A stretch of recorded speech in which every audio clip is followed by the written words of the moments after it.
Welcome to my channel దేవి వైభవ్ శ్రీ చాగంటి కోటేశ్వరరావు గారి ప్రవచనం. వీడియోను చివరి వరకు చూడండి.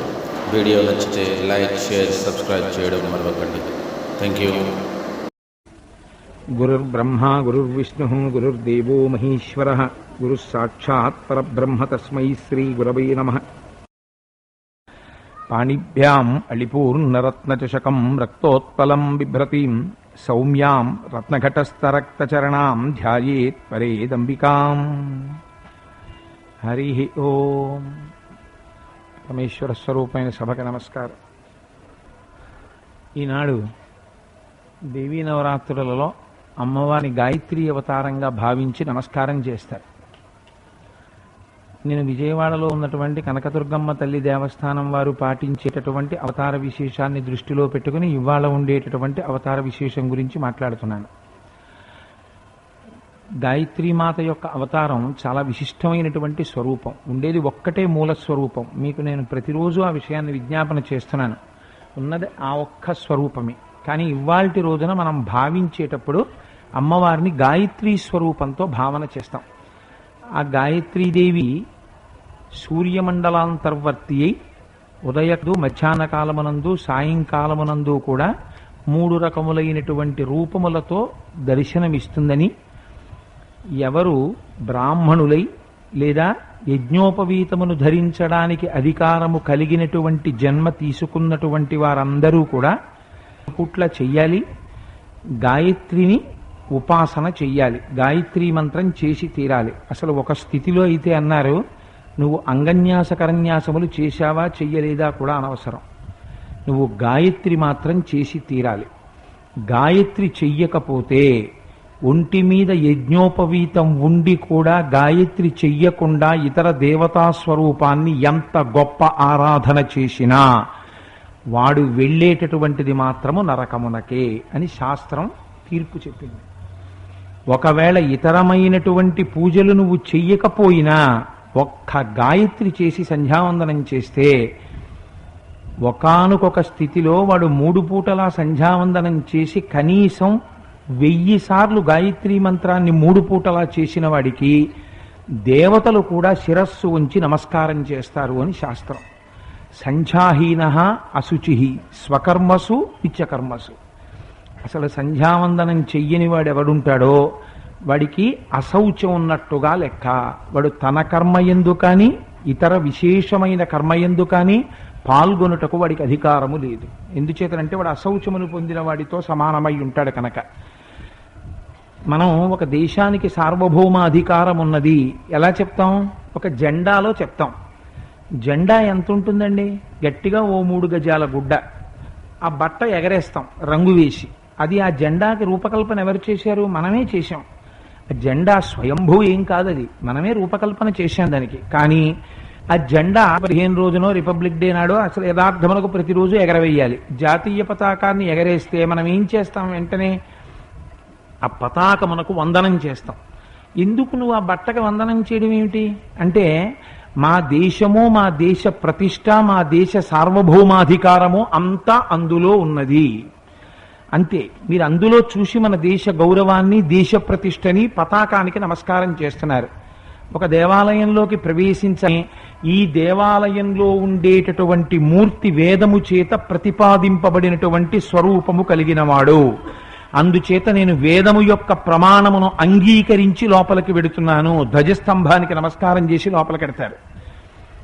అలాగే ఏదో ఒక గుర్తు పెట్టుకుంటారు కొంతమంది. ఇప్పుడు మొన్న ఏదో ఎలక్షన్స్ అయ్యాయి, ఒక్కొక్కరికి ఒక్కొక్క గుర్తు. ఆ గుర్తు ఎవరి గురించి చెప్తుంది? ఆ వ్యక్తి గురించి చెప్తుంది. అలాగే యజ్ఞోపవీతము ఉన్నటువంటి వాడు ఆ సంబంధమైనటువంటి దేవతా ఉపాసనను పొందినటువంటి వాడు. దేని చేత తెలుస్తుంది? వాడు గాయత్రికి ఇస్తున్నటువంటి గౌరవాన్ని బట్టి తెలిసిపోతుంది. ఒంటి మీద ఉన్న యజ్ఞోపవీతమే సరిగ్గా లేదనుకోండి, జీర్ణమైన యజ్ఞోపవీతంతో వాడు ఉన్నాడు అనుకోండి, వాడికి యజ్ఞోపవీతంగా సరిగ్గా లేనివాడు వాడు సంధ్యావందనం చేస్తున్నాడు, గాయత్రి చేస్తున్నాడని మీరు ఎలా నమ్ముతారు? వాడిలోకి మీరు ఉత్కృష్టమైనటువంటి స్థితిని ఎలా గుర్తించగలుగుతారు? ఒక జెండా చిరిగిపోయింది ఎగరేస్తే కారాగారంలో పెడతారు, కానీ ఈశ్వరుడు ఇచ్చినటువంటి అధికారమును నువ్వు దుర్వినియోగం చేసుకుని, ఈశ్వరుడు నువ్వు ఏది చెయ్యడానికి నువ్వు అర్హుడవు, సమాజమునకు నువ్వు మార్గదర్శకుడుగా బ్రతుకు అని ఇచ్చినటువంటి అవకాశమును వాడు వినియోగించుకోలేనటువంటి దుర్బలుడు. దేని చేత తెలుస్తుంది? తనకి ఏది నియమముగా, ఏది గుర్తుగా చెప్పబడిందో ఆ యజ్ఞోపవీతము చేత గుర్తుపడతారు. అందుచేత గాయత్రీ ఉపాసనం అనేటటువంటిది అంత ప్రధానమైనది. మీకు ఒక్క విషయం చెప్తాను. స్త్రీలకి సంధ్యావందనం లేదనుకోండి, పురుషులకు మాత్రమే సంధ్యావందనం ఉంది. కానీ గాయత్రి, ఇప్పుడు మనకి అనేకమైన మంత్రాలు ఉంటాయి. మంత్రాలలో సాధారణంగా ఒక్కటే బీజాక్షరం ఉంటుంది, మిగిలినవన్నీ బీజాక్షరాలు ఉండవు. అంటే మంత్రాల గురించి బహిరంగ వ్యాఖ్యానాలు చెయ్యరు.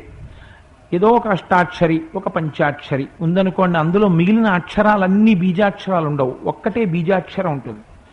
ఆ బీజాక్షరంలోంచి శక్తి ఆవిర్భవిస్తుంది. చంద్రశేఖర పరమాచార్య స్వామి ఒక అద్భుతమైన మాట ప్రయోగించారు. బీజాక్షరం అనగానేమి అంటే a letter pregnant with sound అన్నారు. అంటే శక్తి ఆ అక్షరాన్ని పలకడం చేత, దాన్ని ఉచ్చరించడం చేత వచ్చేటటువంటి శక్తి లోపల ప్రవేశించి తనలో ఉండేటటువంటి బ్రహ్మజ్ఞానమును ఉద్దీపింపచేస్తుంది. అటువంటి బీజాక్షరం మంత్రాలకి సాధారణంగా ఒక్కటే బీజాక్షరం ఉంటుంది. గాయత్రీ మహామంత్రానికి ఉన్న గొప్పతనం ఏమిటంటే, గాయత్రీ మహామంత్రానికి 24 అక్షరాలు, 24 బీజాక్షరాలే. 24 బీజాక్షరాలే. 24 అక్షరాలకి 24 మంది ఋషులు, 24 మంది దేవతలు. అందులోనే 24 తత్వాలు, పంచభూతాలు, పంచ జ్ఞానేంద్రియాలు, పంచ కర్మేంద్రియాలు, పంచ తన్మాత్రలు, 20 ప్లస్ ప్రాణ, అపాన, ఉదాన, సమాన అన్న 4 వాయువులు కలిపి 24 తత్వములు గాయత్రి యందు ఉంటాయి. అటువంటి గాయత్రి ప్రతిరోజు ఉదయం లేవగానే ఇంకా సూర్యోదయం అవ్వకుండా ప్రాయశ్చిత్తం లేకుండా అర్ఘ్యమిచ్చి సంధ్యావందనం చెయ్యాలి నియమం ప్రకారం. అలా చేసినట్టయితే విశేషమైన జ్ఞానం కలుగుతుంది. మధ్యాహ్నం సాయంకాలం కూడా సంధ్యావందనం చేసే అలవాటున్న వారికి మంచి ఐశ్వర్యము కలుగుతుంది. ఒక్కొక్క పూట ఒక్కొక్క రకమైనటువంటి స్వరూపంతో అమ్మవారు ఉద్ధరిస్తుంది. ఆవిడ సవితృమండలాంతర్వర్తి అయి ఉంటుంది. అందుకే గాయత్రి అంటేనే గానము చేసిన వారిని రక్షించున్నది. ఎవరు గానము చేస్తున్నారో అంటే ఎవరు ఆ మంత్రం చేస్తున్నారో వారిని రక్షిస్తుంది.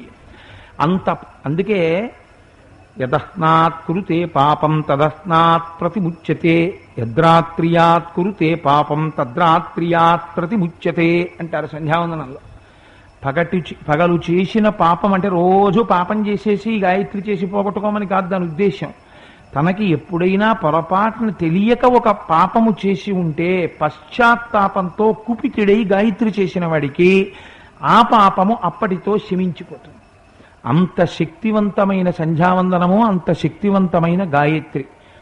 ఒకానొక సమయంలో పూర్వకాలంలో దేవతలందరూ రాక్షసులతో 100 సంవత్సరములు యుద్ధం చేశారు. చేసిన తర్వాత రాక్షసులందరూ ఓడిపోయి పాతాళ లోకానికి పారిపోయారు. దేవతలందరూ పెద్ద సభ పెట్టారు. మహాసంతోషంలో ఉన్నారు. ఇంద్రుడు ఆధ్యక్షంలో కూర్చున్నాడు. మనంత శక్తివంతులు ఎక్కడుంటారు? చూసావా ఎలా తరిమి కొట్టామో? ఇదే అమ్మవారి దగ్గర ఉండేటటువంటి గమ్మత్తు. దేవీ నవరాత్రుల్లో గాయత్రీ రూపంగా చూడడం అంటే ఏమిటో తెలుసా అండి? అవతారం చూడమని కాదు దాని ఉద్దేశం. అవతారం బాహ్యంలో మీరు వెళ్ళి చూడడం, అది రోజు ఇక్కడ చూడాలి. ముక్తా విద్రుమహేమనీలధవళఛాయైర్ముఖైస్త్రీక్షణై యుక్తామిందు నిబద్ధరత్నమకుటాం తత్వార్థవర్ణాత్మికాం గాయత్రీం వరదా భయాంకుశ కషా శుభ్రం కపాలం గదాం శంఖం చక్రమధారవిందయుగళం హస్తైర్వహంతీం భజేని. గాయత్రిని అక్కడ చూడ్డం కాదు, ఇక్కడ చూడ్డం అలవాటు చేసుకో. అమ్మ ఆ రూపంతో ఏమి చెప్పిందో తెలుసుకో. అది దాని రహస్యం. ఎందుకు ఇవాళ గాయత్రిగా చూడ్డం? ఆ రోజున దేవతలందరూ అహంకరించారు. మా అంత వాళ్ళం మేము. చూసావా ఎంత శక్తివంతులమో?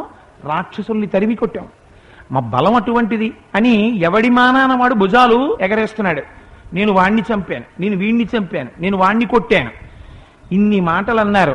ఇక్కడ దుర్గా సప్తశతీ పారాయణము అని చేస్తూ ఉంటారు. మీలో చాలా మందికి దుర్గా సప్తశతి అని చాలా శక్తివంతం, అది 700 శ్లోకాలతో ప్రతిరోజు దాన్ని ప్రత్యేకం. కాకినాడలో ఉన్న వారికి ఆ అదృష్టం కలగాలని ఇక్కడ దేవస్థానం పాలక మండలి వారు ఏర్పాటు చేశారు. ప్రతిరోజు దుర్గా సప్తశతి అక్కడ అమ్మవారి పాదాల దగ్గర కూర్చుని ఒక మహానుభావుడు సప్తశతీ పారాయణం చేస్తారు. చేసి సాయంకాలం 4 గంటలకి నవావరణార్చనం చేస్తారు. చేసిన తీర్థం మీకు ఇస్తారు. కానీ ఆ తీర్థం పుచ్చుకోవాలంటే మాత్రం సాయంకాలం వరకు ఉపవాసం ఉండాలి, పలహారం చేయొచ్చు. అలా ఎవరు ఉపవాసం ఉంటారో వాళ్ళు తీసుకోవచ్చు. మధ్యాహ్నం వరకు ఇంకా భోజనం చెయ్యకుండా కేవలంగా పలహారం మాత్రమే చేసి మధ్యాహ్న భోజనానికి ముందు ఇక్కడికి వస్తే గుడి ప్రాంగణానికి ఇక్కడ సూర్య నమస్కారాలు చేస్తున్నారు. ఆరోగ్యం భాస్కరాదిచ్చేత్, ఆరోగ్యం కలుగుతుంది. 1 గంటకి ఇక్కడికి వస్తే సూర్య నమస్కారాలు చేసినటువంటి తీర్థం ఇస్తూ ఆరోగ్యం కలగాలని ఆశీర్వచనం చేస్తారు. అలాగే ఎప్పుడైనా పొద్దున్న పూట్ల వచ్చి 8 గంటలకి కాసేపు సరదాగా అక్కడ కూర్చుంటే మీరు తెల్లబోతారు. వాళ్ళు మంత్రాలు చదువుతూ నల్లటి మట్టి తీసుకొచ్చి ఆ మృత్తికతో వినాయకుణ్ణి తయారు చేస్తారు. ఇవాళ మీరు విన్నారు కదా. అయిపోయిన తర్వాత ఒక్కసారి ఆ రాజద్వారానికి ఎడం పక్కన ఒక పీట వేసి ఉంటుంది, ఒక వస్త్రం కప్పి. మీరు అక్కడికి వెళ్ళండి. ఇవాళ మీరు వెళ్ళేటప్పటికి అక్కడ ఏర్పాటు చేస్తారు ఋత్వికులు, చూద్దురు గాని. ప్రతిరోజు వినాయకుణ్ణి చేస్తారు. అందులో నాగాభరణుడై కడుపుకి చుట్టుకున్నటువంటి పాము నోట్లో కోరలు కూడా కనపడతాయి. ఆయన తయారు చేస్తారు. ఇంతంత ఏనుగు చెవులతోటి ఇలా తొండం తిప్పు కూర్చుని ఉంటాడు. మీరు ఇవాళ వెళ్తున్నప్పుడు తప్పకుండా మహాలింగానికి ఆ గణపతిని దర్శనం చేయండి. మంత్రానుష్ఠానం చేస్తూ ప్రతిరోజు మృత్తికలు ఇంతంత ముద్దలు చేసి బియ్యపు గింజలతో ఒత్తి దాంతో మహాలింగం చేసి అర్చన చేస్తారు. మీరు 1 గంటకు వస్తే ఆ మహాలింగార్చన తీర్థం కూడా తీసుకోవచ్చు.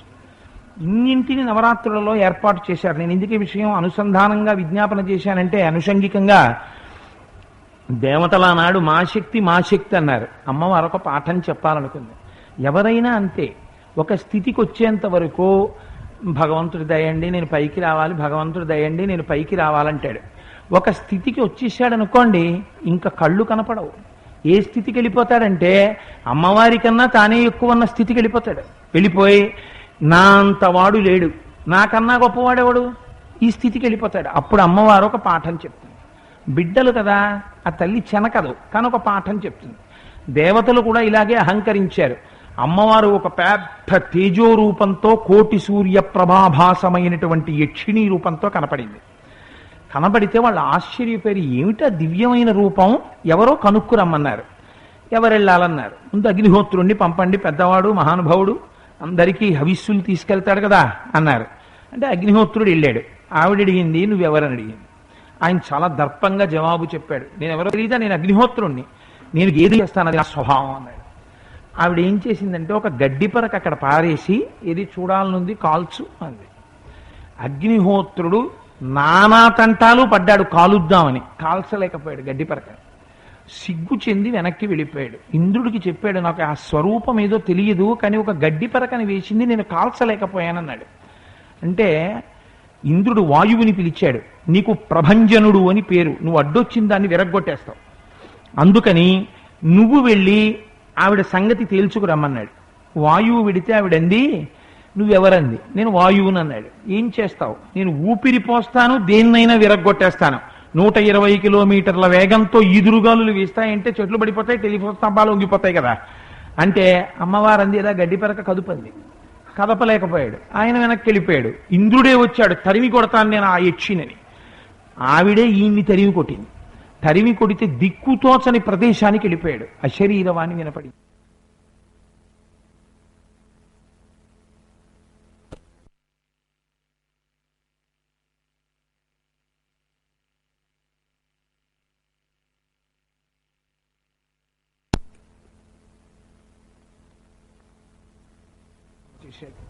అప్పుడు అమ్మవారు తేజోమూర్తి అయి దర్శనమిచ్చింది.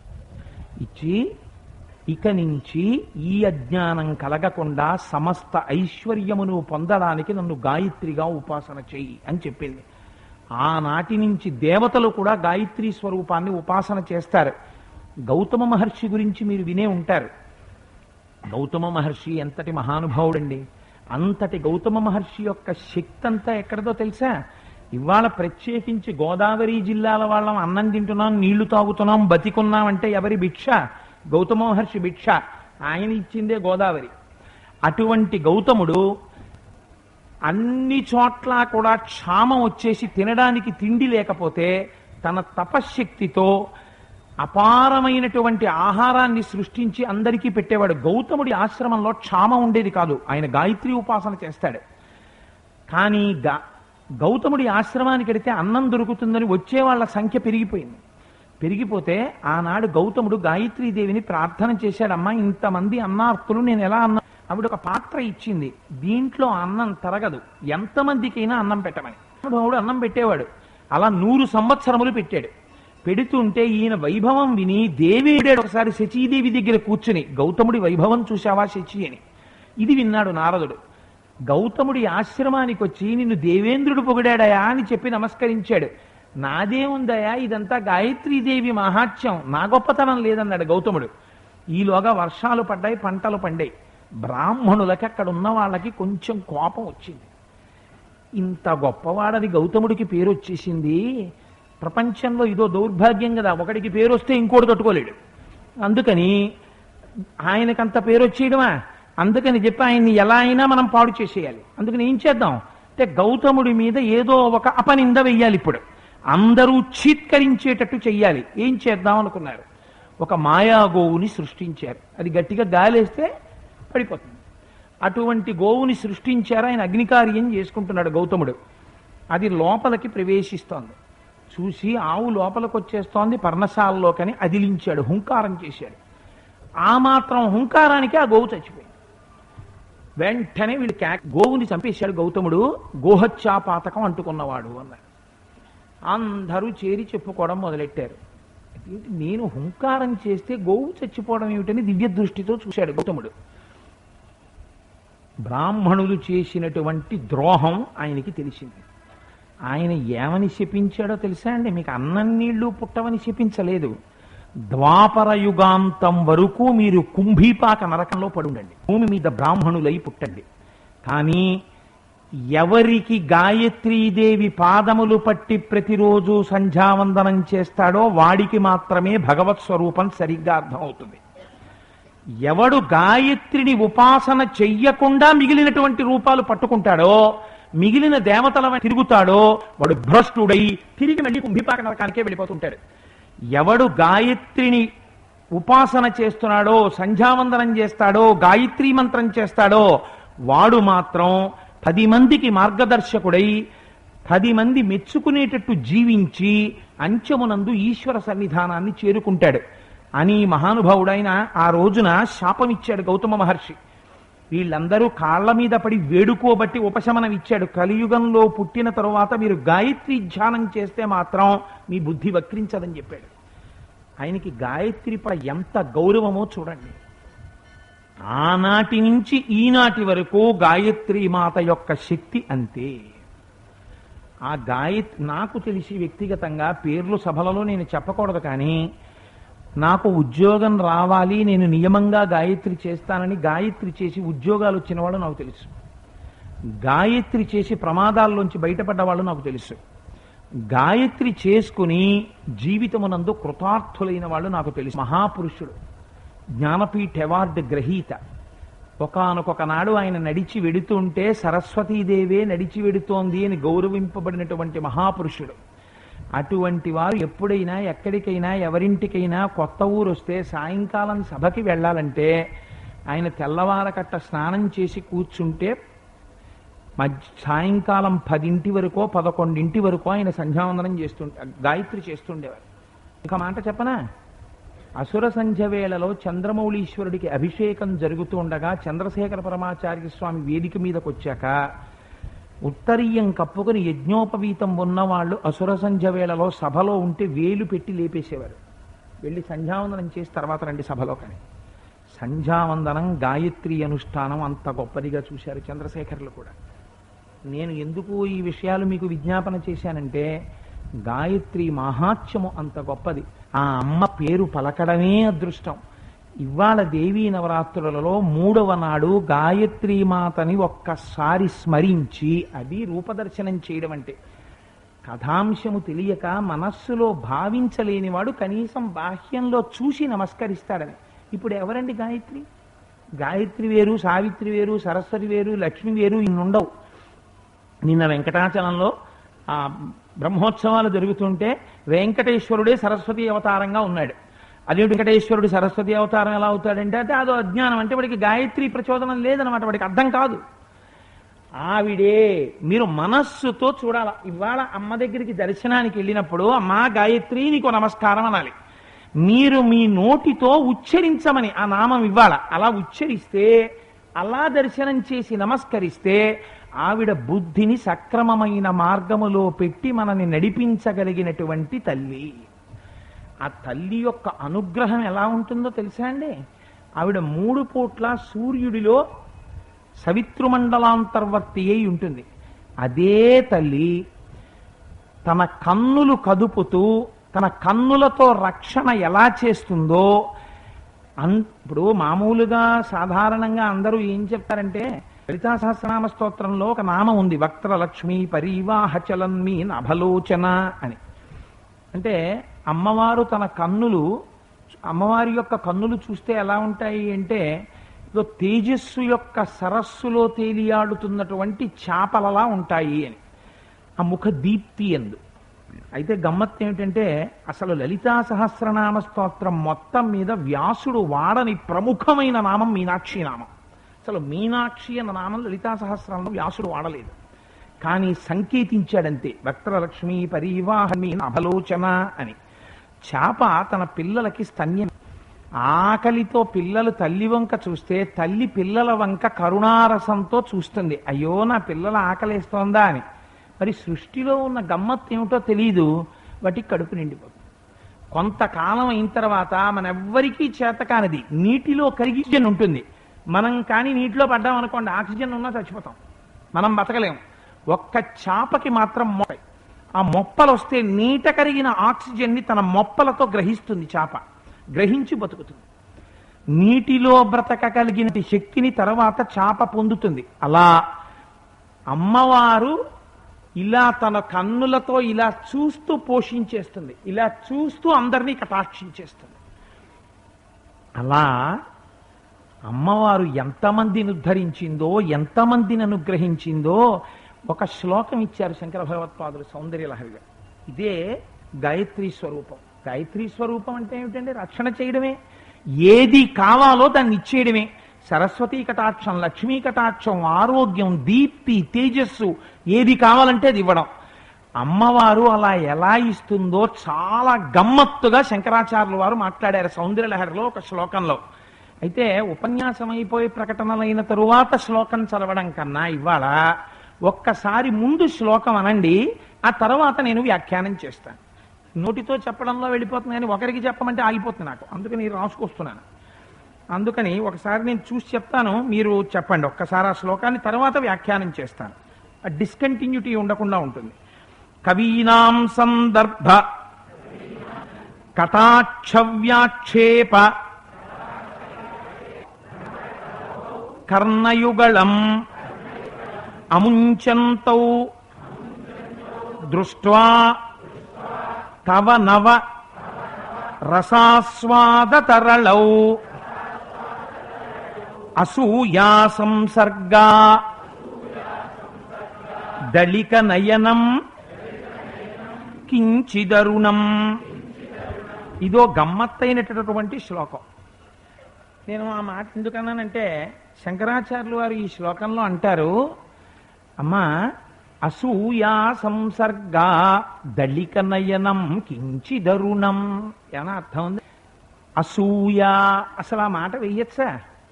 అమ్మవారి యొక్క 3వ కంటికి అసూయ వచ్చింది. చాలా ఆశ్చర్యకరమైన మాట. అందరిలా శంకరాచార్యులు వారు మాట్లాడరు, అదో గమ్మత్తు. ఆయన అన్నారు, అమ్మా లోకంలో అందరూ ఒక మాట చెప్తారమ్మా, అమ్మవారికి 3 కన్నులు ఉంటాయి, పరమశివుడికి 3 కన్నులు ఉంటాయి, అందుకేగా త్రయంబకుడు త్రయంబకుడు అని పిలుస్తూ ఉంటాం, త్రినేత్రుడు అని. అమ్మవారిని కూడా అలాగే కదా పిలుస్తాం. రోజు మీరు ఇక్కడ వింటున్నారు కదా, సిద్ధలక్ష్మీర్ మోక్షలక్ష్మీ జయలక్ష్మీ సరస్వతి శ్రీర్లక్ష్మీర్ వరలక్ష్మీశ్చ ప్రసన్నా మమ సర్వదా వరాంకుశౌపాశమభీతి ముద్రాం కరైర్వహంతీం కమలాసనస్తాం బాలార్క కోటి ప్రతిభాం త్రినేత్రాం భజేహమంబాం జగదీశ్వరీం తాం సర్వమంగళ మాంగళ్యే శివే సర్వార్థ సాధికే శరణ్యే త్రయంబకే దేవి నారాయణి నమోస్తుతే అంటున్నారు కదా. అమ్మవారికి 3 కన్నులుంటాయి. అయా ఈ 2 కన్నులు సూర్యుడు చంద్రుడు, 3వ కన్ను అగ్నిహోత్రము. పరమశివుడికి కూడా 3వ కన్ను ఉంది. పరమశివుడికి 3వ కన్ను కూడా అగ్నిహోత్రం అనే చెప్తాం. ఎందుకు 3వ కన్ను అంటే, ఆ 3వ కన్ను తెరిచాడు అనుకోండి పరమశివుడు, ఎదురుగుండా ఉన్నటువంటి వస్తువు భస్మం అయిపోతుంది. కానీ మీరు ఆలోచించండి, శంకరుడికి ఎన్ని మాటలు కోపం వచ్చి 3వ కన్ను తెరిచినట్టుగా పురాణాలలో ఉన్నది? ఒకే ఒక్కసారి. అంటే ఇంకెప్పుడు కోపం రాదా? గమ్మత్తు ఏమిటంటే, ఆయన కాల్చేశాడు ఒక ఆయన్ని. ఆయన ఎవరిని కాల్చేశాడో ఆయన ఇప్పటికీ బతికున్నాడు. అది విచిత్రం. పోనీ అలా ఎవరు బతికించారండి? పార్వతీదేవి బతికి, పోనీ ఇంకోళ్ళు బతికించలేదు, ఆయన భార్య బతికించింది. మరి అదేమిటి అసలు? అది సృష్టిలో రహస్యం. అది మీకు అర్థమైంది అనుకోండి, మీకు ఆ చెరుకు వీళ్ళు అర్థమైపోతుంది. గోపాలకృష్ణ స్వామి తక్కువ అనుకుంటున్నారేంటి? అందుకే ఆ బ్యాక్ డ్రాప్ అలా వేశారు ఆయన. అందులో రహస్యం ఏమిటో తెలుసా అండి? శంకరుడి యొక్క 3వ కన్ను తెరవడం అంటే అది జ్ఞాననేత్రం. జ్ఞాననేత్రం తెరుచుకుందనుకోండి, నామరూపాత్మకమైనటువంటి జగత్తు వెళ్ళిపోయి బ్రహ్మమొక్కటే దర్శనమవుతుంది. తదధిష్టానమైనటువంటి బ్రహ్మమొక్కటే కనపడుతుంది. అందుకని ఆయన శివుడు మొన్నటి రోజున డాన్స్ లో పాట పాడారు కదా, జడలోన గంగాను ధరించుకున్నట్టి జగమూలేలే సాంబా శివుని సన్నిధికే అని. ఆయన గంగాధరుడు. అందుచేత అటువంటి జ్ఞానగంగాధరుడైనటువంటి శంకరుడు 3వ కన్ను తెరిస్తే ఎవరు కాలిపోయారు? మన్మధుడు కాలిపోయాడు. మన్మధుడంటే ఎవరు? ఆయనకి పేర్లున్నాయి, స్మరుడు, కాముడు అని. కాముడంటే కోరిక కల్పిస్తాడు. స్మరుడు మన్మధుడు మనస్సుని మధింప చేస్తాడు. ఏదో లంపటం, ఏదో కోరిక పుట్టిస్తాడు. ఇంకా మనస్సు అలా తిరుగుతూనే ఉంటుంది, ఆ కోరిక తీర్చుకునేదాకా తిప్పి తిప్పి తిప్పి తిప్పి తిప్పుతాడు. ఇలా తిప్పగలిగినటువంటి లౌకికమైనటువంటి కోరికల యొక్క స్వరూపమైనటువంటి మన్మధుండి తన 3వ కంటి మంట చేత కాల్చినటువంటి మహాపురుషుడు ఒక్క పరమశివుడే. ఆయన ఇంకొకరిని కూడా చేశాడు అలాగా. ఎవరిని? 3వ కంటి మంట చేత కాదు, తన ఎడమకాలెత్తి తన్నాడు ఒక ఆయన్ని. ఎవరినో తెలుసా అండి? ఎవరు కనపడితే లోకం ఉండదో ఆయన తన్నాడు.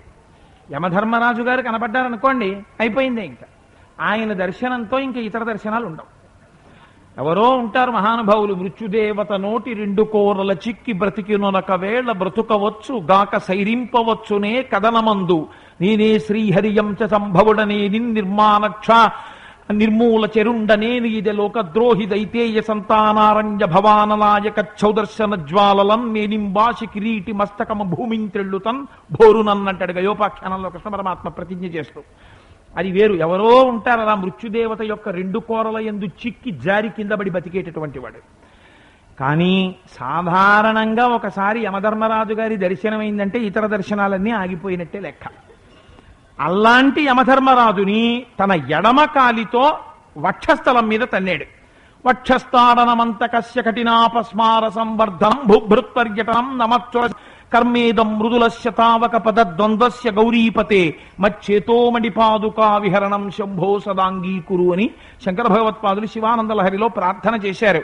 అంత కఠినాతి కఠినమైన యమధర్మరాజు వక్షినప్పుడు నీ పాదం ఎంత సొక్కిపోయిందో శంకరా, నా మనస్సు అనేటటువంటి మణిపాదుక తొడుక్కో, ఏమైనా తంతే నొప్పి పెట్టకుండా ఉంటుందన్నారు. ఎంత చిత్రం చూడండి. ఆయన మనస్సని మణిపాదుక తొడుక్కోవడం అంటే శంకరుడు తన హృదయంలో ఉండాలని. అందుచేత యముణ్ణి తన్నాడు, మన్మధుణ్ణి కాల్చాడు. మన జన్మకి కారణమేది? మన్మధుడు. మన జన్మము పూర్తవడానికి కారణమేది? యముడు. అంటే మన జన్మము పూర్తవడానికి కారణమైన యముని యొక్క వక్షస్థలము మీద మన జన్మకి కారణమైన మన్మధుణ్ణి కాల్చినవాడు శంకరుడు. అంటే ఏమిటి? ఆయన పాదములు పట్టుకుంటే నువ్వు వేరొకసారి జన్మించవలసిన ఉండదు, వేరొకసారి మరణించవలసిన అవసరం ఉండదు. అంటే జనన మరణ రహితమైన శాశ్వత శివ సాయుధ్య స్థితిని పొందగలవు. అందుకని మన్మధుణ్ణి కాల్చాడు 3వ కంటితో. కాలిస్తే అమ్మవారో గమ్మత్తు చేసింది. మన్మధుడు పట్టుకునే ఆయుధాలు, అమ్మవారు పట్టుకునే ఆయుధాలు ఒకటే ఉంటాయి. మన్మధుడు ఏం పట్టుకుంటాడు? చెరుకు విల్లు పట్టుకుంటాడు. అమ్మవారు ఏం పట్టుకుంటుంది? చెరుకు విల్లే పట్టుకుంటుంది. ఎందుకండి అమ్మవారు చెరుకు విల్లు పట్టుకోవడం అంటే గమ్మత్తు ఏమిటో తెలుసా అండి? మీరు ఒక్కసారి వెనకాతలున్న తెరవంక చూడండి. సాధారణంగా శివుడి పరిస్థితి ఏమిటంటే ఆయనకి బాహ్య ప్రపంచంతో సంబంధం ఉండదు. ఆయన ఇలా కూర్చుని అరమోర్పు కన్నులతో ఉండి జపమాల పట్టుకుని తనలో తానే తన ఆత్మస్వరూపంతో రమించిపోతూ శివుడై, శంకరుడై, ఆత్మస్వరూపి అయి, నిర్గుణుడై, నిరంజనుడై, చూసారా ఏదో ఓం నమో భగవతే సదాశివాయ సకల తత్వ విదూరాయ సకల లోకైక కర్త్రే సకల లోకైక హర్త్రే సకల లోకైక సంహర్త్రే సకల లోకైక సాక్షిణే సకల జగద భయంకరాయ శశాంక శేఖరాయ శాశ్వత నిజావాసాయ నిరావాసాయ నిరాతంకాయ నిష్కళంకాయ నిష్ప్రపంచాయ నిస్సంగాయ నిర్మమాయ నిర్మలాయ నిర్గుణాయ నిరుపమ విభవాయ నిత్యశుద్ధ బుద్ధ పరిపూర్ణ సచ్చిదానందద్వైత పరమ ప్రకాశాయ పరమశాంత ప్రకాశాయ తేజోరూపాయ తేజోధిపతయే జయ జయ జయ రుద్ర మహారుద్ర మహారౌద్ర వీరభద్రావతార కాల భైరవ కల్పాంత భైరవ కపాలమాలాధర ఖట్వాంగ ఖడ్గ చర్మ పరశు పాశంకుశ ఢ్వమరుక మృగశూల చాప బాణ గదాశక్తి బిందివాల తోమర ముసల ముసుండి ముద్గర ప్రాస పరిఘ పట్టి శశతగ్ని చక్రాద్యాయుధ భీషణకర సహస్ర దంష్ట్రా కరాళవదన వికటాట్టహాస విస్పాటిత బ్రహ్మాండ మండల నాగేంద్రహార నాగేంద్ర వలయ నాగేంద్ర చర్మ ధర మృడ మృత్యుంజయ త్రయంబక త్రిపురాంతక విరూపాక్ష విశ్వేశ్వర వృషభవాహన